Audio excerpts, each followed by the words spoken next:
Assalamualaikum warahmatullahi wabarakatuh.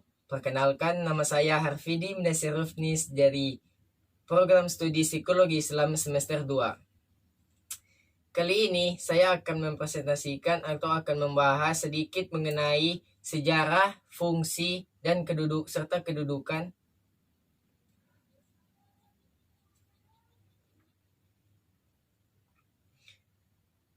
Assalamualaikum warahmatullahi wabarakatuh.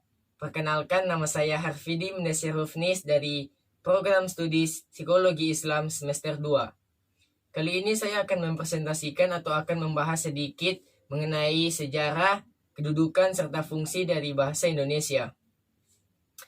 Kita masuk ke dalam sejarah bahasa Indonesia. Kali ini saya membagi sejarahnya ke dalam dua, yaitu pra-kemerdekaan dan pasca kemerdekaan. Kita masuk ke dalam pra-kemerdekaan.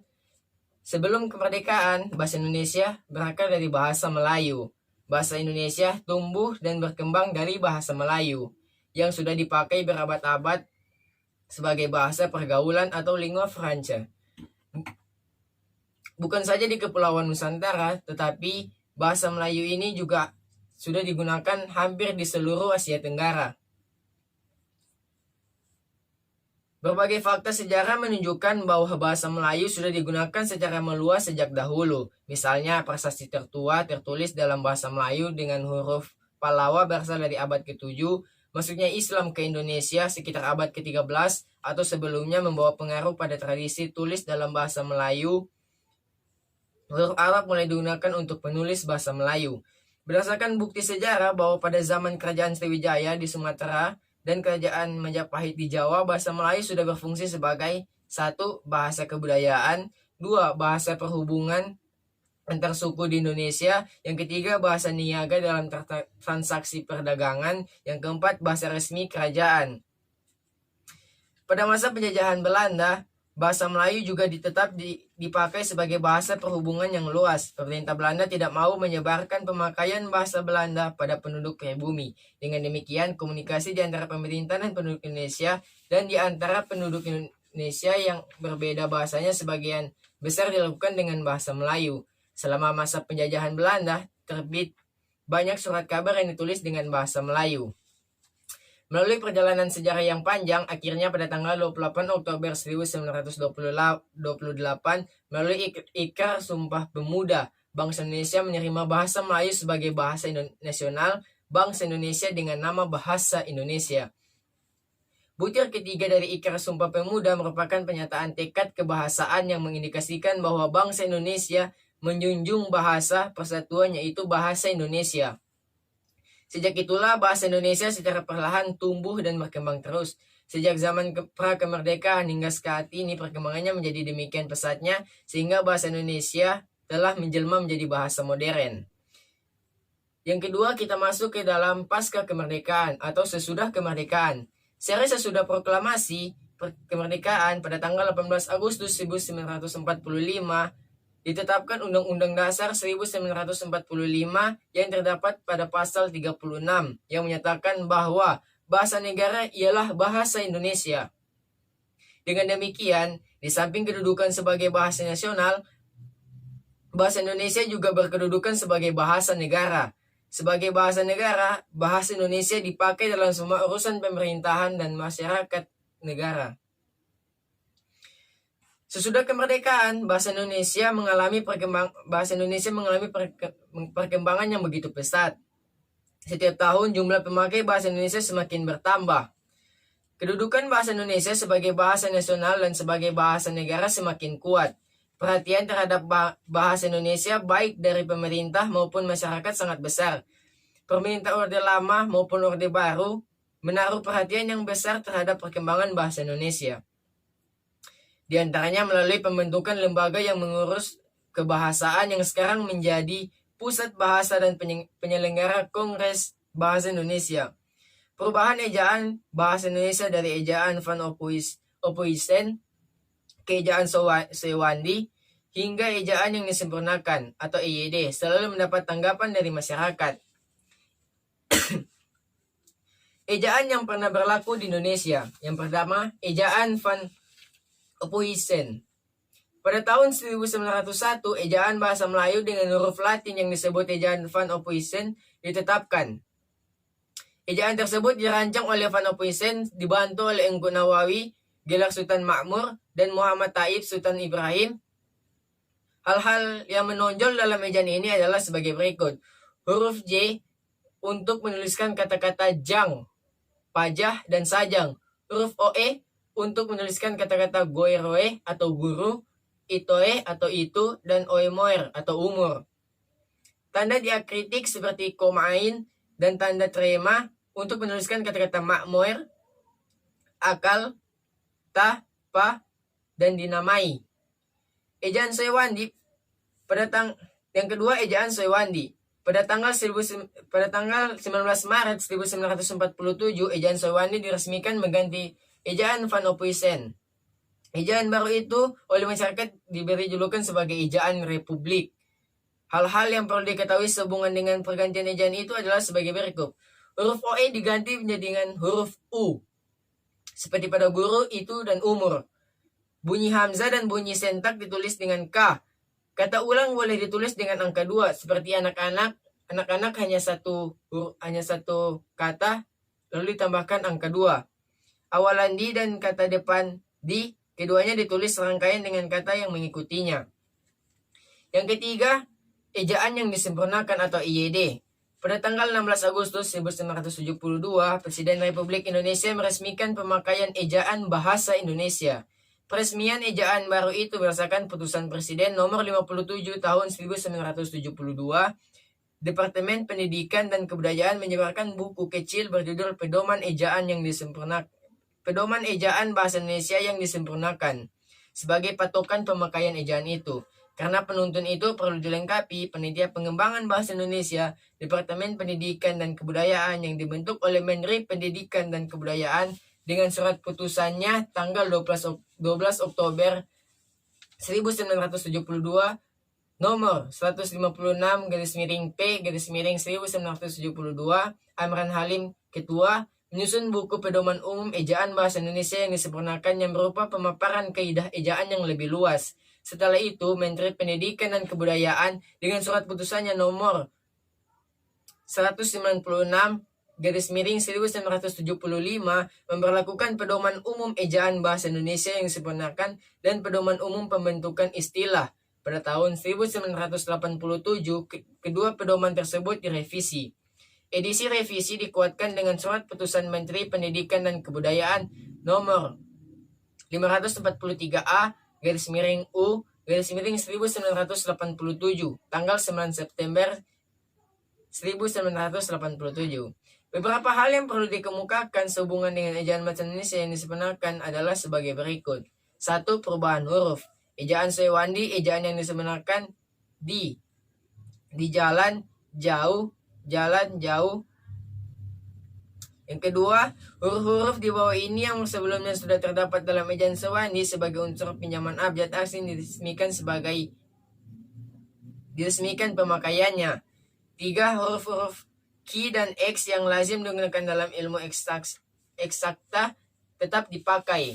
Yang keempat, penulisan di atau ke sebagai awalan dan di atau ke sebagai kata depan dibedakan, yaitu di atau ke sebagai awalan ditulis serangkaian dengan kata yang mengikutinya, sedangkan di atau ke sebagai kata depan ditulis terpisah dengan kata yang mengikutinya. Yang kelima, kata ulang ditulis penuh dengan huruf. Tidak boleh digunakan angka 2. Anak-anak penuh, anak-anak, tidak lagi anak dengan angka 2. Kita masuk ke dalam kedudukan bahasa Indonesia. Kedudukan bahasa Indonesia sebagai bahasa nasional. Kedudukan bahasa Indonesia sebagai bahasa nasional ditetapkan melalui Ikrar Sumpah Pemuda pada tanggal 28 Oktober 1928. Sebagai bahasa nasional, bahasa Indonesia berfungsi sebagai 1. Kebanggaan nasional, yang kedua lambang identitas nasional, yang ketiga alat pemersatu suku bangsa, dan yang keempat alat perhubungan antar daerah dan antar budaya. Sebagai lambang kebanggaan nasional, bahasa Indonesia mencerminkan nilai-nilai sosial budaya yang mendasari rasa kebangsaan. Bangsa Indonesia harus merasa bangga Bangsa Indonesia harus merasa bangga karena adanya bahasa Indonesia yang dapat menyatukan berbagai suku bangsa yang berbeda. Ini menunjukkan bahwa bangsa Indonesia sanggup mengatasi perbedaan yang ada. Atas dasar kebanggaan inilah bahasa Indonesia terpelihara dan berkembang, serta kebanggaan memakainya senantiasa terbina. Sebagai lambang identitas nasional, bangsa Indonesia kita junjung tinggi di samping bendera dan lambang negara kita. Untuk membangun kepercayaan diri yang kuat, sebuah bangsa memerlukan identitas, diantaranya dapat diwujudkan melalui bahasanya. Dengan adanya sebuah bahasa yang dapat mengatasi berbagai bahasa dan suku bangsa yang berbeda, dapat mengidentikan diri sebagai suatu bangsa melalui bahasa tersebut. Berkat adanya bahasa nasional, kita dapat berhubungan dengan satu dengan yang lainnya sedemikian rupa sehingga kesalahpahaman sebagai akibat perbedaan latar belakang, budaya, dan bahasa dapat diminimalisir atau dihindarkan. Kalau tidak ada sebuah bahasa, seperti bahasa Indonesia yang biasa menyatukan suku-suku bangsa yang berbeda, akan banyak muncul masalah perpecahan bangsa, dan kita dapat bepergian ke seluruh pelosok tanah air dengan memanfaatkan bahasa Indonesia sebagai satu alat komunikasi. Sebagai alat perhubungan antar daerah dan antar budaya, bahasa Indonesia memungkinkan berbagai suku bangsa yang berbeda untuk mencapai keselarasan hidup sebagai bangsa yang bersatu dengan tidak perlu meninggalkan identitas kesukuan dan kesetiaan kepada nilai-nilai sosial budaya serta bahasa daerah yang bersangkutan. Dengan demikian, kita dapat meletakkan kepentingan nasional di atas kepentingan daerah, kesukuan, atau golongan. Yang kedua, kita masuk ke dalam fungsi bahasa Indonesia sebagai bahasa negara. Bahasa Indonesia dikukuhkan sebagai bahasa negara pada 18 Agustus 1945 dalam Undang-Undang Dasar 1945 Bab ke-15 Pasal 36. Sebagai negara, bahasa Indonesia berfungsi 1. Bahasa resmi kenegaraan. Yang kedua, bahasa pengantar dalam dunia pendidikan. Yang ketiga, alat perhubungan di tingkat nasional untuk kepentingan pembangunan dan pemerintahan. Yang keempat, alat pengembangan kebudayaan, ilmu pengetahuan, dan teknologi. Sebagai bahasa resmi kenegaraan, bahasa Indonesia dipakai untuk urusan-urusan kenegaraan. Dalam hal ini, pidato-pidato resmi, dokumen, dan surat-surat resmi harus ditulis dalam bahasa Indonesia. Upacara-upacara kenegaraan juga dilangsungkan dengan menggunakan bahasa Indonesia. Pemakaian bahasa Indonesia dalam acara-acara kenegaraan sesuai dengan Undang-Undang Dasar 1945 mutlak dilakukan. Sebagai bahasa pengantar dalam pendidikan, bahasa Indonesia merupakan satu-satunya bahasa yang dapat memenuhi kebutuhan akan bahasa yang seragam dalam pendidikan di Indonesia. Bahasa Indonesia merupakan bahasa pengantar di lembaga-lembaga pendidikan mulai dari taman kanak-kanak sampai ke perguruan tinggi. Kecuali di daerah-daerah yang menggunakan bahasa daerahnya sebagai bahasa pengantar sampai dengan tahun ketiga pendidikan dasar. Sebagai alat perhubungan di tingkat nasional untuk kepentingan pembangunan dan pemerintahan, bahasa Indonesia dipakai bukan saja sebagai alat komunikasi timbal balik antara pemerintah dan masyarakat luas, dan bukan saja sebagai alat perhubungan antar daerah dan antar suku, melainkan juga sebagai alat perhubungan dalam masyarakat yang sama latar belakang sosial budaya dan bahasanya. Kalau ada lebih dari satu bahasa yang digunakan sebagai alat perhubungan, keefektifan pembangunan dan pemerintahan akan terganggu karena akan diperlukan waktu yang lebih lama untuk berkomunikasi. Bahasa Indonesia dapat mengatasi hambatan-hambatan ini. Sebagai alat pengembangan kebudayaan, ilmu pengetahuan dan teknologi, bahasa Indonesia merupakan satu-satunya bahasa yang memenuhi syarat untuk itu. Karena bahasa Indonesia telah dikembangkan untuk keperluan tersebut dan bahasa ini dimengerti oleh sebagian besar masyarakat Indonesia. Pada saat yang sama pula, bahasa Indonesia dipergunakan sebagai alat untuk menyatakan nilai-nilai sosial budaya nasional. Mungkin hanya inilah yang dapat saya sampaikan sedikit tentang sejarah, kedudukan, dan fungsi dari bahasa Indonesia ini. Selebihnya saya mohon maaf apabila ada salah-salah kata, dan juga saya mengerjakan atau mempresentasikan tugas saya ini lewat video yang seharusnya dilakukan di tempat-tempat wisata yang ada di Kota Manado, namun mengingat edaran dari Wali Kota Manado juga edaran dari Gubernur Sulawesi Utara mengenai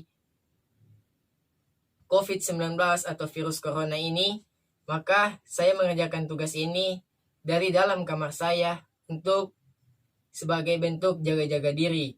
Karena saat ini pemerintah menghimbau kita untuk tetap berada di rumah sampai wabah virus corona ini dapat diatasi atau dapat diminimalisir oleh pemerintah, juga tim kesehatan. Dan untuk teman-teman sekalian yang sekiranya sempat menonton video ini, untuk tetap menjaga diri, juga menahan diri untuk tetap diam di rumah sampai wabah COVID-19 ini atau virus corona ini meredah di Indonesia. Sekarang kita jadikan diri kita sebagai pelopor keselamatan untuk orang lain. Bukan hanya untuk diri sendiri tapi juga untuk orang lain. Karena wabah virus corona ini dapat menyebar tanpa kita sadari ketika kita keluar rumah dan berinteraksi sosial dengan orang lain, dengan masyarakat luas.